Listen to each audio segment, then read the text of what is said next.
Hi guys, good evening. ये है हमारा मीन में डबल मिसिंग फ्रीक्वेंसी वाला सम, चैप्टर 14 स्टैटिस्टिक्स। हमारे पास यहाँ पे क्लास और एफआई दे रखी है जैसे आप देख रहे हैं, और हमारे पास मीन दे रखा है गाइस। ठीक है, क्योंकि मीन दे रखा है तो हम लोग मीन का फॉर्मूला यूज़ करेंगे यहाँ पे, और हमें डबल मिसिंग फ्रीक्वेंसी वाला सम है ये, जिसमें डबल मिसिंग फ्रीक्वेंसी फाइंड करनी है। और गाइस मैंने पहले भी आपको बोला है कि जहाँ पे डबल मिसिंग फ्रीक्वेंसी वाला मीन, मीडियन या मोड किसी का भी सम होगा तो हमारे पास टोटल दे रखा होगा। ठीक है, फ्रीक्वेंसी का टोटल हमारे पास दे रखा होगा, और हमें यहाँ पे ए और बी फाइंड करना है। देखें, ठीक है, तो सबसे पहले देखो हमारे पास क्लासेस दे रखी है 0 to 4, 5 to 9, 10 to 14 like this, और हमारे पास फ्रीक्वेंसी दे रखी है। फ्रीक्वेंसी का टोटल, जिसको हम n बोलते हैं, वो दे रखा है, लेकिन हमें दूसरा फ्रीक्वेंसी का टोटल निकालना है, मतलब एक और n जो है वो हमें फाइंड आउट करना है यहाँ पे। ठीक है, तो 3 + 8 11, 11 और 12 23, 23 + 35 58, 59 79, 79 और 8 दैट इज़ 87। सो गाइस मैंने पहले भी आपको बताया है यहाँ पे कि जो मिसिंग फ्रीक्वेंसीज़ है वो पहले आप प्लस में लिख दो, a + b प्लस जो मैंने टोटल किया 87। तो हमारे पास यहाँ पे दो n की वैल्यू आ गई। एक n की वैल्यू ऑलरेडी दे रखी है 125, और दूसरी n की वैल्यू आ गई a + b + 87। ठीक है, अब मीन का सम है तो सबसे पहले हमें क्या फाइंड करना है? सबसे पहले हमें फाइंड करना है xi। xi का मतलब होता है मिड वैल्यू। ठीक है, और मिड वैल्यू कहाँ से निकलती है? क्लास में से निकलती है। तो क्लास में से हम मिड वैल्यू निकालेंगे यहाँ पे। ठीक है, कैसे? Lower limit plus upper limit divide by 2, 0 + 4 4, 4 divide by 2 is 2। और सब में आप देख सकते हैं 5 5 का गैप है, 5 5 का गैप है, तो हम स्टेप डिविएशन मेथड यूज़ कर सकते हैं। फर्स्ट xi निकालने के बाद आप 5 5 ऐड कर दोगे, 2 + 5 7, 7 + 5 12। ठीक है, 12 + 5 17, 17 + 5 22, 22 + 5 27, 27 + 5 32, 32 + 5 37, 37 + 5 42। ठीक है, xi निकालने के बाद हम लोग क्या निकालेंगे? ui का फॉर्मूला क्या होता है? xi - a divide by h। ठीक है, अब जनरली मैंने पहले भी आपको एक्सप्लेन किया है कि अगर ये मीन का सिंपल सम होता तो आप xi में कहीं पर भी a ले सकते हो। ठीक है, और जनरली हम लोग बीच में लेते हैं a। और अगर ये सिंगल मिसिंग फ्रीक्वेंसी वाला सम होता, मतलब एक ही फ्रीक्वेंसी अगर मिसिंग होती, तो इन दैट केस क्या होता? इन दैट केस हम लोग यहाँ पे जहाँ पे मिसिंग फ्रीक्वेंसी होती उसके सामने वाली xi को a लेते, तो सम हमारा ईजी हो जाता। लेकिन गाइस यहाँ पे तो दो दो मिसिंग फ्रीक्वेंसीज़ हैं, तो हम किस मिसिंग फ्रीक्वेंसी के सामने वाली xi को a ले? तो आप यहाँ पे दोनों में से किसी भी मिसिंग फ्रीक्वेंसी के सामने वाले xi को a ले लो। ठीक है, या a के सामने वाली xi को a ले लो, या b के सामने वाली xi को a ले लो। तो मैं यहाँ पे एक काम करता हूँ, मैं a के सामने जो xi है उसको a ले लेता हूँ। ठीक है, आपको पता ही है कि जहाँ पर हम a लेते हैं उसके सामने वाली ui क्या हो जाती है? 0।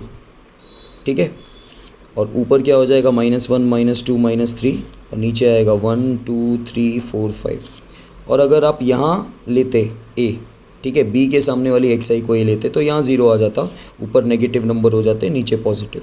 ठीक है, तो सिंगल मिसिंग फ्रीक्वेंसी में जैसे हम करते थे वैसे ही करना है। सिंगल मिसिंग फ्रीक्वेंसी में जहाँ पे आपकी मिसिंग फ्रीक्वेंसी fi में होती थी उसके सामने वाली xi को a लेते थे। यहाँ पे दो दो मिसिंग फ्रीक्वेंसीज है, तो किसी भी मिसिंग फ्रीक्वेंसी के सामने वाली xi को आप a ले लो। ठीक है, ये u आ गया। अब हम क्या करेंगे? अब हम fi × ui करेंगे, fi × ui।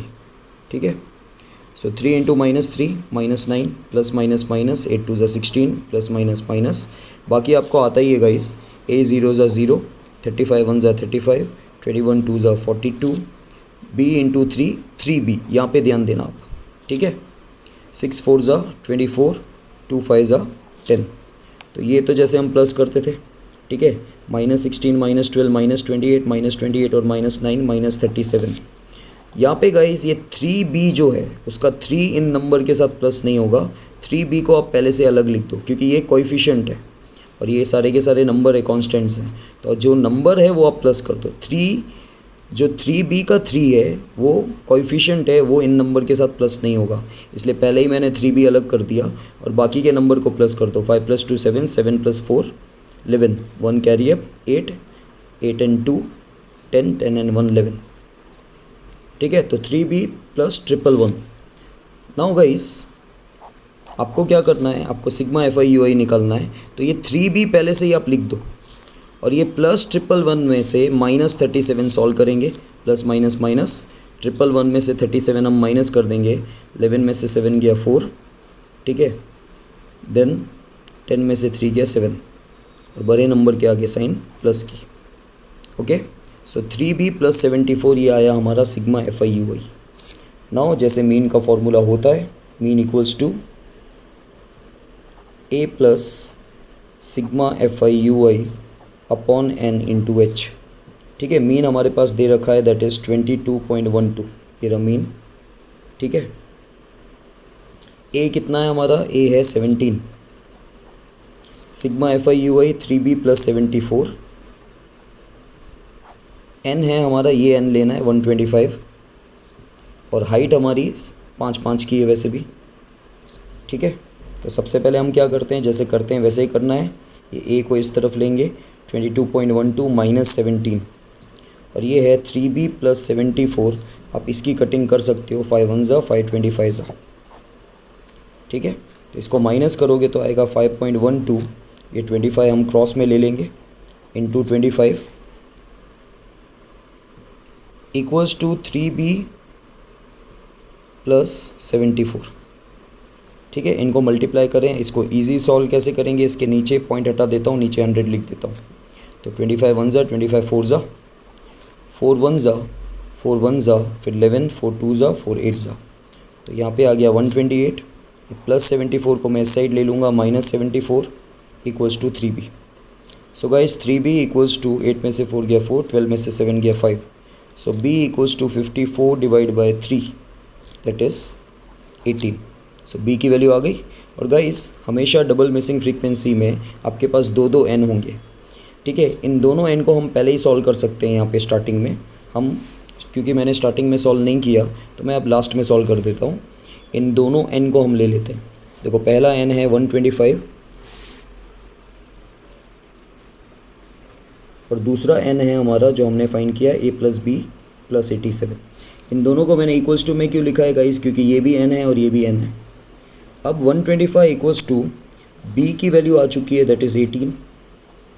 ठीक है, so 125 equals to a plus 8 plus 7 15, this is 105। अब 105 यहाँ लोगे तो माइनस 105 आ जाएगा equals to a। So guys a equals to 125 minus 105, that is 20। Okay, तो इस तरह a और b की वैल्यू आ जाएगी। सो गाइज इसमें हमने क्या समझा, मेनली हमने सम पूरा का पूरा सेम है, जैसे हम स्टेप डिवीजन मेथड से करते हैं वैसे ही किया है। लेकिन जनरली जब सिंगल मिसिंग फ्रीक्वेंसी होती है तो आप जहाँ पर मिसिंग फ्रीक्वेंसी होती है उसी के सामने आप xi लेते हो। यहाँ पे दो मिसिंग फ्रीक्वेंसी है तो आप दोनों में से किसी एक मिसिंग फ्रीक्वेंसी के सामने आप a ले लोगे। ठीक है, फिर जैसे हम करते हैं वैसे ही करना है। ओके।